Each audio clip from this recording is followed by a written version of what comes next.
ആസിഫ് അലിയും ജിസ് ജോയിയും ഒരുമിക്കുമ്പോൾ മോശമല്ലാത്ത ഒരു സിനിമ ഉണ്ടാകുമെന്ന പ്രതീക്ഷയാണ് പ്രേക്ഷകർക്കുള്ളത്. ആസിഫിനെ നായകനാക്കി ജിസ് ജോയ് സംവിധാനം ചെയ്യുന്ന പുതിയ ചിത്രമാണ് കോട്ടയം ബെൽറ്റ്. ജൂലൈ 14 ചൊവ്വാഴ്ച സംസ്ഥാന സ്പോർട്സ് മന്ത്രി OJ ജനീഷ് ടൈറ്റിൽ പ്രകാശനം നടത്തിക്കൊണ്ടാണ് ചിത്രത്തിന് തുടക്കമായത്. ചലച്ചിത്ര സാമൂഹ്യ കലാരംഗങ്ങളിലെ നിരവധി പേരോടൊപ്പം അണിയറ പ്രവർത്തകർ, ബന്ധുമിത്രാദികൾ എന്നിവരുടെ നിറഞ്ഞ സാന്നിധ്യത്തിലായിരുന്നു ചടങ്ങ്. ഡ്രീം ക്യാച്ചർ പ്രൊഡക്ഷൻസ്, കൈലാഷ് പ്രൊഡക്ഷൻസിന്റെ ബാനറിൽ TR ഷംസുദ്ദീൻ, വേണു ഗോപാലകൃഷ്ണൻ എന്നിവരാണ് ഈ ചിത്രം നിർമ്മിക്കുന്നത്. കിഴക്കൻ മലയോര ഗ്രാമത്തിലെ ക്രിസ്ത്യൻ പശ്ചാത്തലത്തിലൂടെ തികഞ്ഞ ഫാമിലി ത്രില്ലറായിട്ടാണ് ഈ ചിത്രത്തിന്റെ കഥ അവതരിപ്പിക്കുന്നത്.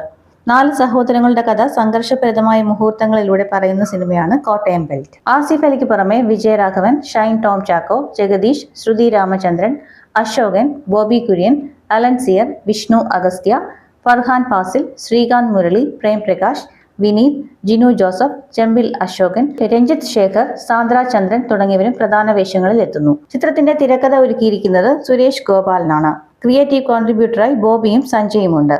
ഗോവിന്ദ് വസന്തയുടേതാണ് സംഗീതം. ചിത്രത്തിന്റെ ഛായാഗ്രഹണം ഒരുക്കുന്നത് ബിനേന്ദ്ര മേനോനാണ്. കോട്ടയം ബെൽറ്റിന്റെ ചിത്രീകരണം തൊടുപുഴ, കൊച്ചി, കോട്ടയം, തൃശൂർ എന്നിവിടങ്ങളിലായി പൂർത്തിയാകും.